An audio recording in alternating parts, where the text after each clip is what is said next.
the beginning, there was darkness, and then bang, giving birth to an endless expanding existence of time, space, and matter. Every day, new discoveries are unlocking the mysterious, the mind-blowing, the deadly secrets of a place we call the universe. Throughout its more than 4 billion years of existence, planet Earth has endured some extremely rough days. But were they the very worst? Was it a shattering encounter with a planet that got too close? Had anything been there, it definitely wouldn't have survived. Or a hot shower of deadly rays that almost scoured the planet clean of life? The blast from the impact would have laid waste 1,000 miles in every direction. It's literally the sound heard around the world. From runaway volcanism that led to vast extinctions, to tiny microbes that triggered a global deep freeze, life has teetered perilously close to the brink, time and time again. More life died then than any time since, and maybe any time before. This was the biggest and the baddest of them all. Are the darkest hours behind us, or lurking in the distant future?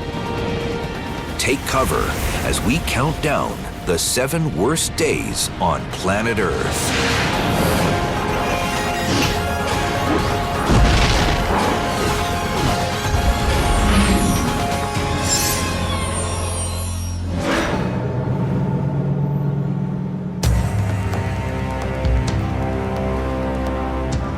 You may think you've had some really rough days. Stuck in gridlock traffic, dodging a sea of humanity on the way to work, or trapped in a torrential downpour or blizzard. But they can't even begin to compare to the 7 worst days on planet Earth.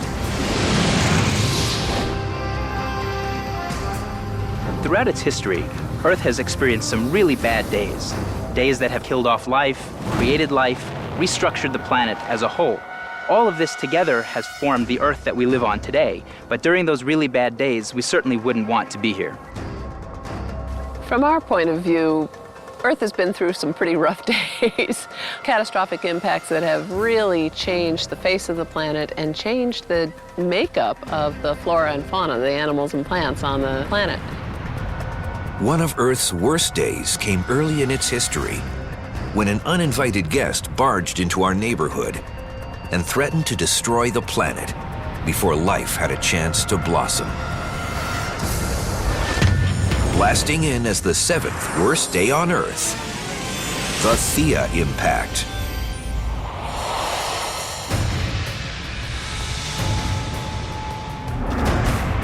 About 4.5 billion years ago, our solar system was a battle zone.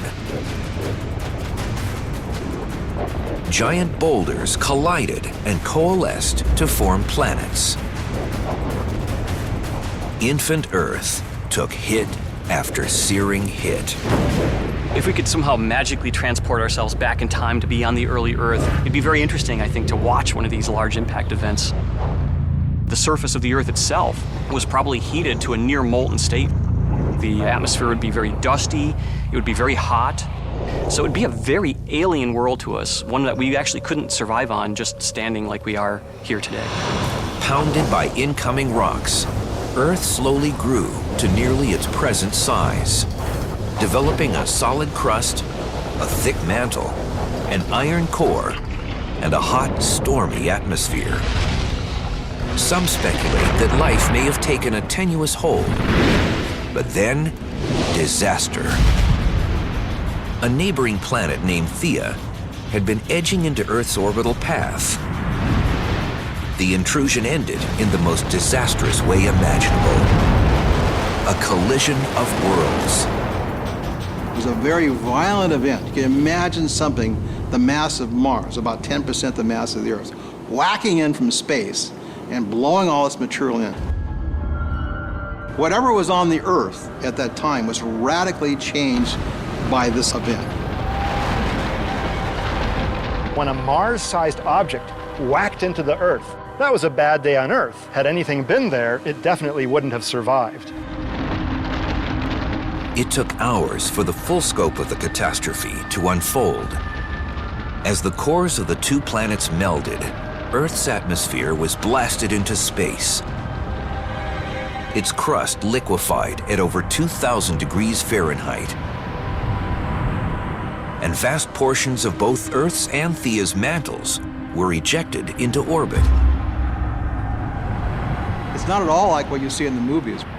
You can sit down and have a cup of coffee, and it's still going on. These are, big objects take a long time to occur. So these aren't the normal flashes you think about of bullets hitting a wall. The plume of ejected material created a vast orbital ring before coalescing into a new companion for the Earth, the newborn Moon. That fully fledged planet merged with the Earth. The iron cores would have come together, and the silicate mantles were left on the Earth and also accreted into a disk that was orbiting the Earth. This disk, most of it came back and crashed back onto the Earth, but then a portion of it reformed and over time has been pushed out and has become the Moon. It took about 150 million years for Earth to stabilize and its molten crust to re-harden. But although the Theia impact was a very bad day on Earth, it was a very good day for its ability to sustain life. When the moon formed, it stabilized Earth's axis of rotation. Otherwise, gravitational tugs from other planets would have caused it to chaotically vary, and that would have been bad for long-term climate stability. Would we even have life as we know it if that impact had not taken place? Without a moon, you could really have a case where your tropics, within hundreds of thousands of years, could rotate and become the Arctic or the Antarctic, and you kill everything. With the impact over and the moon now providing orbital stability, the stage seemed set for a quiet future. But that was not to be. You form the planets, you form the moon, everybody's happy, and all of a sudden, something terrible happens. Earth was suddenly caught in the crossfire once again. Number 6 on our countdown of worst days, the late heavy bombardment.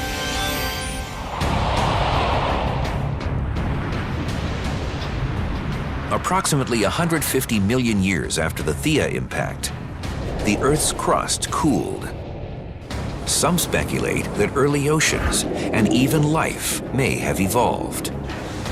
But another cataclysm would wipe the slate clean. In the far reaches of the solar system, the orbits of the outer gas giants began to fluctuate, disrupting vast swarms of asteroids and comets.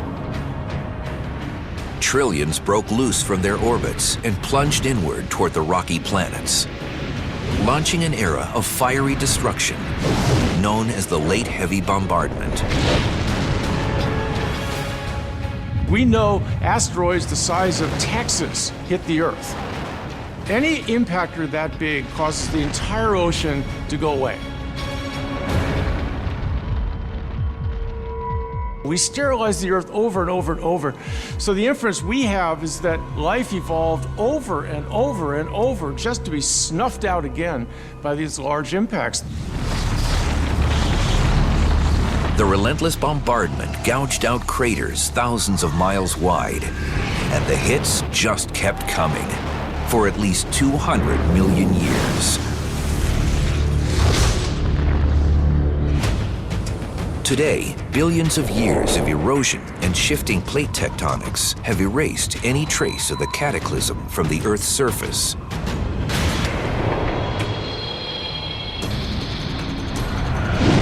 But it's a different story on the cratered face of the moon. We can see very clearly its record on the face of the moon. The lava-filled basins were formed during the giant impact events that occurred during the late heavy bombardment. And so we know that large objects hit the Earth during this time. But this celestial rain of fire may have had a silver lining, literally. New evidence suggests the late heavy bombardment delivered precious metals to the surface of Earth. Things like silver, gold, and platinum. Earth's original store of these elements had sunk into its molten iron core as the planet slowly cooled. But now, with our planet already solidified, this new supply of materials remained near the surface, able to be mined by future humans. Today's technologies depend on a lot of the heavy elements that were delivered to the Earth through impacts. So it may have been very difficult for the life, if there were life on Earth during the heavy bombardment, but it was very good for the Earth's crust to have all of these materials that we now depend on delivered to the surface of Earth through impacts. The late heavy bombardment was Earth's true baptism by fire. But now, as we reach number 5 in our countdown of the planet's worst days, Earth catches the worst cold in history. A climactic crisis so chilling that life itself was in danger of being frozen in its tracks.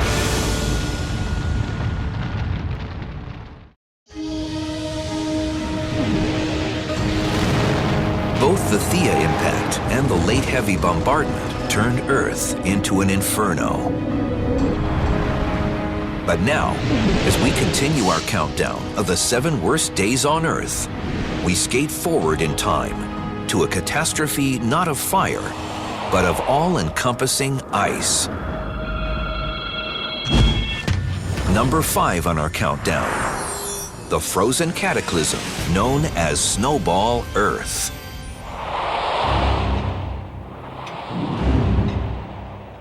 We had these bad days, and a snowball Earth is much longer than a bad day. It's a bad hundreds of thousands of years. Snowball Earth is that the planet becomes a snowball. It cools enough that the oceans freeze down to 10 feet, 20, 50 feet thick. Imagine the Arctic sea ice we see now, except the whole planet has that. During a typical ice age, glaciers invade the temperate zones, often reaching as far south as modern New York or Paris. But during Snowball Earth, the glaciers just kept coming until they had encircled the entire planet and frozen the oceans to a depth of up to a mile. As average temperatures plunged to minus 75 degrees Fahrenheit, the equator grew as cold then as the South Pole is today. And this global deep freeze may have happened not once, but twice. The first episode beginning 2.4 billion years ago. During the Snowball Earth phase, the entire Earth has a climate quite similar to modern-day Antarctica. It's extremely cold, extremely dry, extremely windy, extremely unhospitable to life. The Snowball Earth hypothesis helps explain the discovery of glacial deposits in areas that were once at the equator. It's theorized that as the glaciers marched on from the polar regions, they reflected sunlight back into space and created a powerful feedback loop, turning the thermostat relentlessly lower. If the polar regions get too large, if the snow and highly reflective ice coatings get too far down in latitude, they reflect more light back into space. The Earth gets cooler, the ice goes closer and closer and closer to the equator. So it's thought to be kind of a runaway process. This leads to a freeze over of the Earth. But what caused the first Snowball Earth? Scientists think the culprit actually may have been life itself. The gas that was most prevalent when life first appeared on the Earth wasn't oxygen, it was methane. Creatures at that time, single-celled bacteria, would have used methane as part of their normal living processes. Methane is a phenomenal greenhouse gas. So if you had a lot of methane in the atmosphere, you had likely very warm temperatures. But 2.4 billion years ago, a new group of underwater microbes began absorbing energy from the sun in a process called photosynthesis. By converting carbon dioxide and water into energy, photosynthesis polluted the Earth with a toxic new waste product, oxygen, vast amounts of it. Prior to 2.4 billion years ago, oxygen was a poison, and any life that was on Earth did not use oxygen. It was considered a waste gas. All of that life that didn't like oxygen was exposed to this rich oxygen environment, and it caused a great deal of stress. Methane creatures were happy to live in this oxygen-free world, and when oxygen finally does appear, it was like the worst calamity in their history. As oxygen flooded the world, it oxidized methane, turning it into carbon dioxide. The methane-consuming creatures died off in a vast extinction event called the Great Oxygen Catastrophe. And as Earth lost its warming blanket of methane gas, the planet froze over. But if oxygen-producing life was the primary trigger of the first snowball Earth, that life now needed to find a warm place to escape the disaster it had caused. The Earth at that time was even more energetic tectonically than it is now. The formation of the Earth produced enormous heat. That heat comes to the surface. It's slowing, but back then, many more volcanoes. Around every volcano, there would have been this melted lake-like zone where life could have thrived. To show how volcanism could have carved out cozy niches for life, all you need is a blowtorch and a big ball of ice. We're here at Carving Ice, an ice house owned by Roland Hernandez, an amazing ice sculptor who's created for us this hemisphere of solid ice, which represents Snowball Earth. We've placed it up here on this dolly so that we can heat it from below with an industrial blowtorch to represent the type of heating that we would experience on Snowball Earth from volcanism deep beneath the surface. Now let me just light this up. All right, passing you the torch. Okay.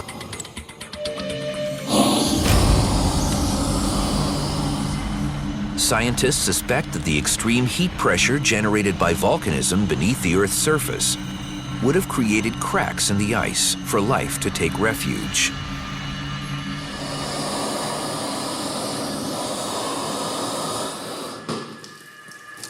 Okay, so you can see how the cracks have formed all throughout the ice along the top here. These are very similar to the types of cracks that would form during a Snowball Earth event.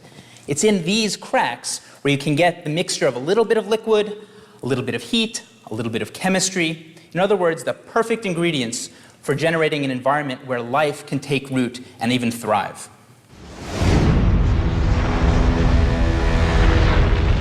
Volcanism wasn't just key to life's survival during Snowball Earth. It also may have forced the glaciers to finally retreat. So you've got all of these gases that are coming out of the volcanoes, things like water vapor, carbon dioxide, sulfur dioxide, for example, which are escaping into the atmosphere. And over time, over tens of millions of years, you're building up these levels of greenhouse gases. At some point, it's going to get so warm in the atmosphere that the ice begins to melt. Both episodes of Snowball Earth, the first 2.4 billion years ago, and the second 600 million years ago, placed profound stresses on early life. But oddly, both were followed by enormous flowerings of new species. We know from the sedimentary record that just before animals bloomed into existence, an enormous amount of phosphorus came into the ocean. There were big rocks of phosphorus. They eroded. As that erosion occurred, phosphorus levels in the ocean rose. All of a sudden, life is able to just bloom. This may have really caused the diversification 2 times of the microbial world at 2.3 billion years ago, but more importantly to us, it really probably helped the diversification of animals at 600 million years ago. Although Snowball Earth produced some of the planet's harshest weather, life not only managed to survive, it bounced back stronger than ever, which is why this disaster only ranks as number 5 on our list of worst days.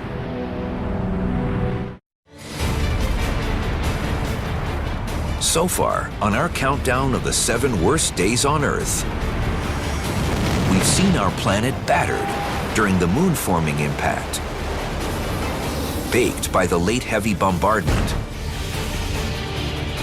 and almost completely frozen over by Snowball Earth. Now we travel forward over 100 million years as the world is rocked by one of the greatest mass killings in its history. Number 4 on our list, the Ordovician extinction.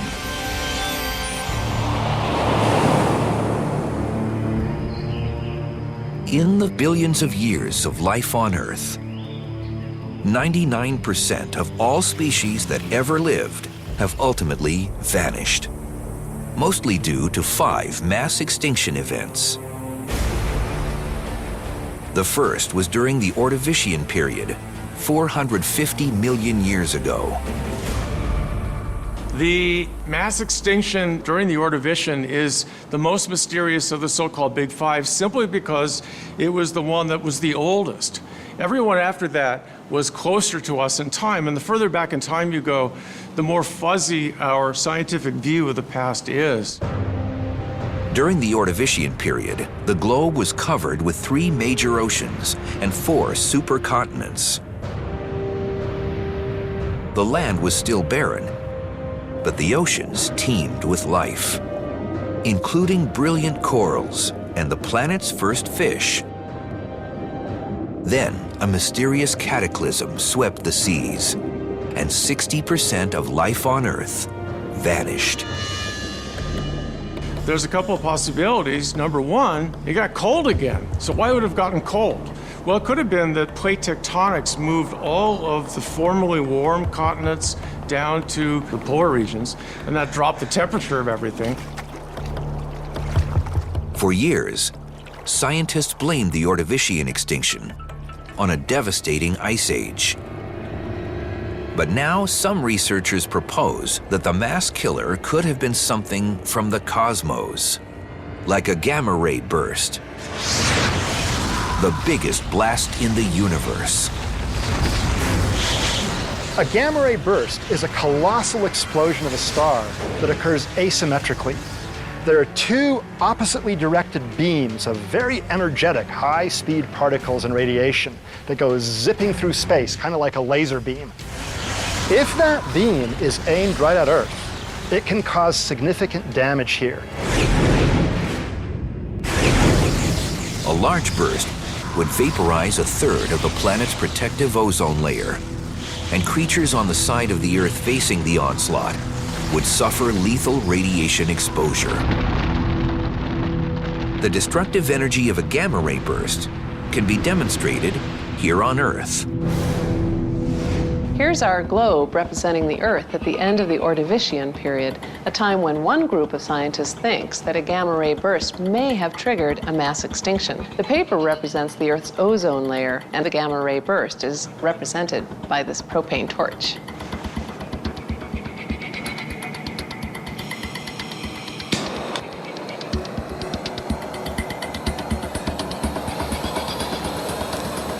Eight, 9, 10 seconds worth. That's all they say it would take to destroy about 1/3 of the Earth's ozone. So, of course, the gamma ray burst didn't actually torch the Earth, but it did destroy the ozone that it encountered, and it would have messed with the chemistry of the ozone molecules on this side of the globe. And when the ozone was destroyed, UV radiation can penetrate to the surface, and the ultraviolet radiation is very lethal to life. It's very destructive to DNA. So it may be that a gamma ray burst destroying the ozone layer contributed to, or maybe even triggered, a mass extinction at the end of the Ordovician. In addition to depleting the ozone layer, a large gamma ray burst also could have ripped apart nitrogen and oxygen molecules in the atmosphere, producing a gaseous smog of nitrogen dioxide that blocked sunlight and set off a secondary disaster, an ice age.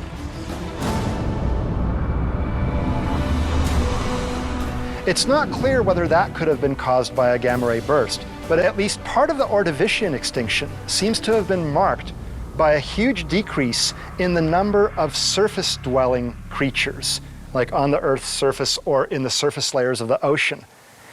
That may well indicate that it was ultraviolet radiation that killed him off, rather than some other factor. A gamma ray burst could be one explanation for the first mass annihilation of life on Earth. But a startling new hypothesis points to a different cosmic force, a bizarre and potentially deadly phenomenon known as a bow shock. A bow shock forms when there's compression of material in front of a moving object. So for example, if you have a boat zooming along, it creates a wave, a compression in front of it that then bends around as the boat moves through. Well, our galaxy is moving rapidly through space, so it can compress intergalactic gas in front of it, heating it up, creating cosmic rays, and some of those cosmic rays can then hit the Earth. Our solar system oscillates through the Milky Way, traveling above and below the main disk of the galaxy every 64 million years. Once outside the galaxy's protective magnetic field, our planet is vulnerable to deadly cosmic rays generated by the galactic bow shock. Much like a wakeboarder on a lake.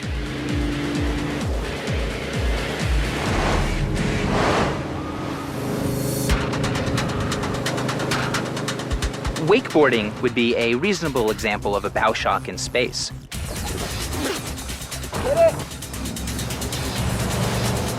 While the wakeboarder is well within the confines of the bow wake of the boat, the water is very calm and smooth and he has no trouble standing up.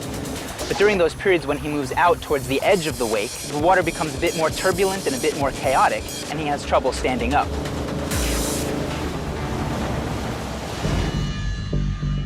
The same thing is true in space. For most of the time, the Earth and Sun are well within the protective confines of the Milky Way galaxy's magnetic field, protecting it from the cosmic rays and other radiation that's coming in from the bow shock. But during those periods when the Earth and the Sun rise above the galactic plane, it's much more vulnerable to all of these cosmic rays coming from the bow shock. Fossil records indicate that the biodiversity of many species may increase and decrease in 62 million year cycles, those cycles closely coinciding with the times of greatest exposure to cosmic rays from the galactic bow shock, which occur every 64 million years. Could the two events be connected? Two of the mass extinctions happen to have occurred at about the time when the Sun was highest above the plane of our galaxy. That suggests that there's something about that particular location that's special, causing these mass extinctions. During the Ordovician extinction, Earth could have been blasted with enough deadly radiation from the galactic bow shock to unleash genetic mutations and DNA damage that wiped out over half of all species. This is not yet a well-tested idea. It's just out there on the drawing board, but it could explain some of the possible periodicity in Earth's mass extinctions. But while the Ordovician extinction was fatal to most species, some grasped at the opportunity. It's like pulling weeds out of a garden. You sort of clean out and weed out and thin out. That seems to have happened in the Ordovician mass extinction. Some creatures which died out allowed others to diversify. The Ordovician was the first mass extinction, but hardly the worst. Number 3 on our countdown of the worst days on Earth. It's the most famous die-off in prehistory. But if you think you know what killed the dinosaurs, you may be in for a surprise. Because some scientists now argue that the common explanation of a single giant impact on a single disastrous day is itself about to be blasted away.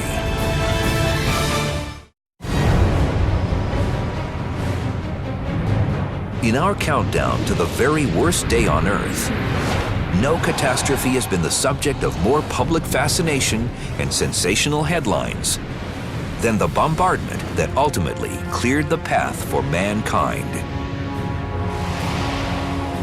But today, controversial new hypotheses challenge the concept that a single disastrous impact wiped out the dinosaurs and led to the third worst day on Earth, the KT extinction.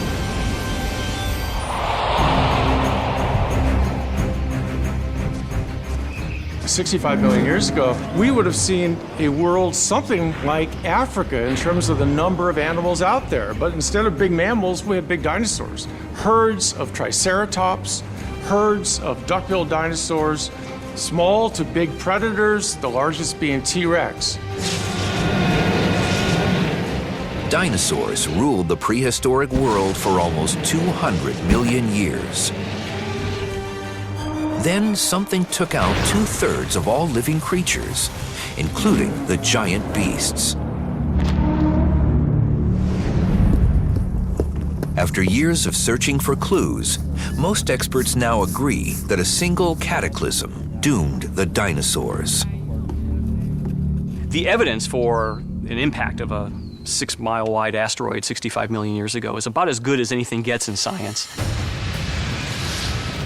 65 million years ago, a rock the size of Mount Everest barreled down from the sky and slammed into the Yucatan Peninsula near modern Chicxulub, Mexico. The impact unleashed an unstoppable chain of destruction, first locally, then across the globe. The KT is an asteroid-driven extinction. A big rock from space came down, clunked a few dinosaurs on the head, but the kill mechanism was really the secondary effects of this. It would have been darkening of the atmosphere, acid rain, a change in the entire biosphere. Proponents of the single impact theory point to a convincing array of evidence, including high levels of the asteroid element iridium at the KT event's geological boundary, or death layer, and of course, the smoking gun itself, the underwater crater in modern Mexico. But is this cold case finally closed? Some scientists now argue the Yucatan asteroid had accomplices.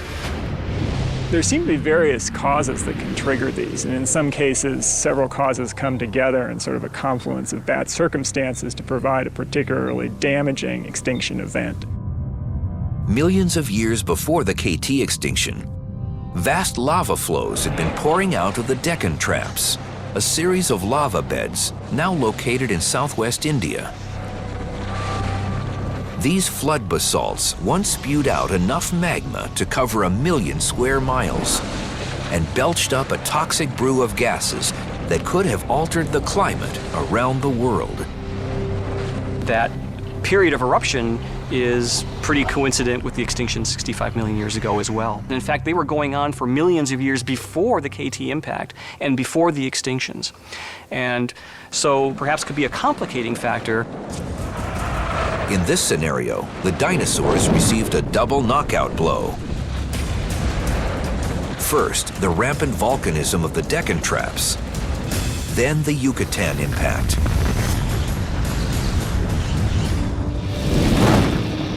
And a small group of dissenters goes even further, claiming that multiple asteroids struck Earth at roughly the same time, 65 million years ago.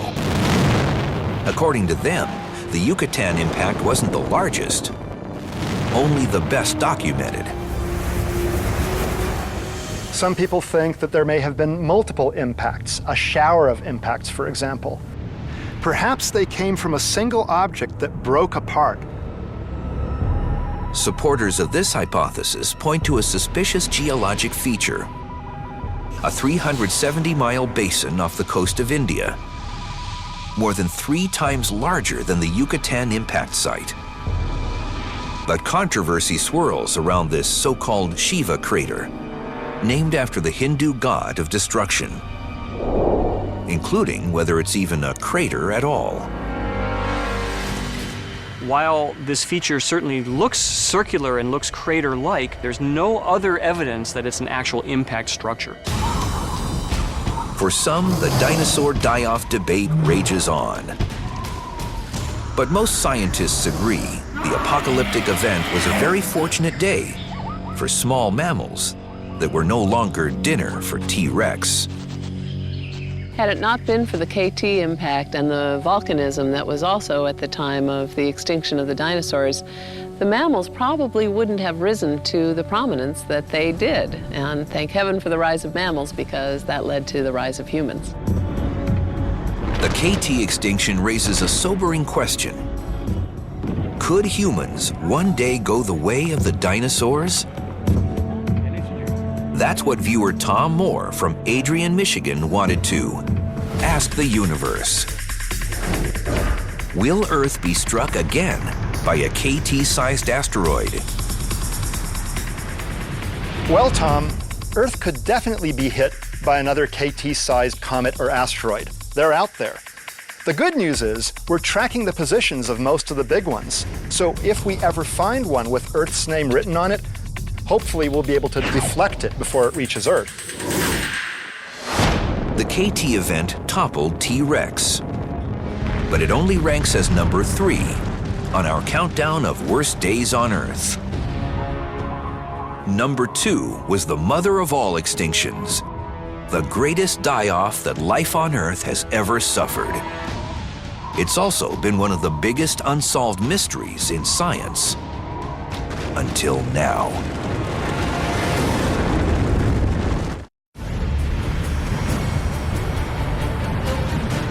As we near the climax of our countdown, we reopen one of the oldest cold cases.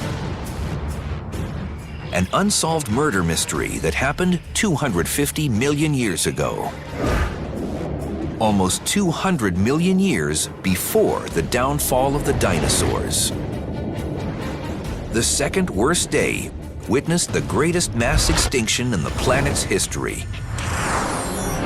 A cataclysm known as the Great Dying.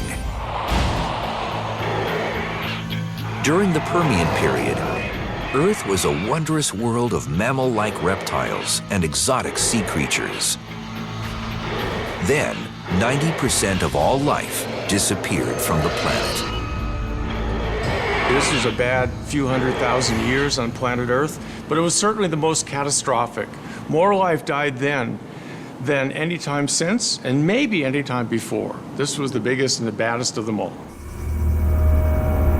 For decades, scientists have sifted through clues, struggling to solve the mystery of the Great Dying, when the survival of life itself seemed to hang by a thread. One of the prime suspects, a supervolcano that tore Siberia open for hundreds of miles, erupted for at least 1 million years, and produced the greatest lava flows ever known. Enough to bury the entire United States thousands of feet deep. This wasn't a single giant volcano, it was simply cracks in the earth, and you're like pumping out lava. It's like a fire hose spewing lava everywhere. Well, that certainly would have killed anything in its way. It's believed that you had these beds of coal on what is now Siberia, which then had lava erupting underneath them, burning the coal, putting all sorts of noxious greenhouse and other toxic gases into the atmosphere, and really putting strong stress onto the biosphere. The increased global warming was fatal to most animals. But plants usually thrive on carbon dioxide. So why did they also succumb at rates that have never been equaled? There's a second killer in the story that we think and just now discovering, and that's the presence for the first time on the planet of massive amounts of hydrogen sulfide gas. The same stuff you see with rotten eggs. That's a true poison. And it, with the heat, combined, I think, to cause this greatest of mass extinctions. If the scientific jury is still debating the cause of the Permian-Triassic extinction, no one disputes that those were the darkest days for life on our planet so far. But life on Earth cannot and will not survive an event that scientists predict is as unavoidable as death itself. The #1 worst day on planet Earth, the solar apocalypse. In 5 billion years, our sun will reach the end of its life. As it exhausts its nuclear fuel, it will undergo a disastrous transformation, bloating into a red giant star, 200 times its original size. As it swells, it will first engulf Mercury, then Venus. The incinerated Earth will either be pushed to a higher orbit or swallowed itself.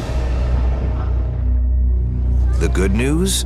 Humans won't be around the day our sun incinerates Earth. The bad news? We will have been roasted long before. The sun gets brighter about 10% every billion years. And so in less than a billion years, the sun will be bright enough that it's predicted that it will pump basically most of the carbon dioxide out of the atmosphere. And so things that rely on carbon dioxide, like plants, are going to have a hard time surviving in a natural world. As plants shrivel and oceans evaporate, biologists predict a future mega mass extinction. The age of animals will end in about 500 million years. We have as much time in the future to be alive as an animal as we've had in the past. We're halfway through. That's a sobering thought.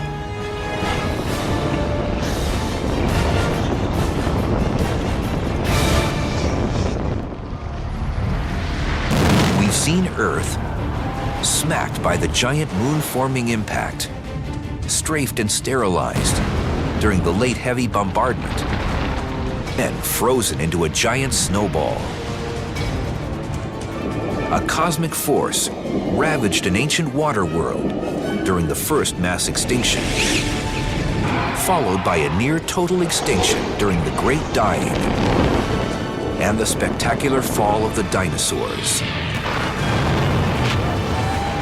What else lies in store before our planet is ultimately baked by the sun? Earth will certainly continue to experience disasters all the way up until the very end, when the sun's red giant phase brings an end to the story. History has proven that Earth is an unpredictable planet, orbiting in a very dangerous galactic neighborhood. To survive, mankind must learn from the worst days of our past and try to prepare for whatever the cosmos might throw at us. Only by increasing our knowledge of the universe can we hope to thrive and fully enjoy our final 500 million years of life on Earth.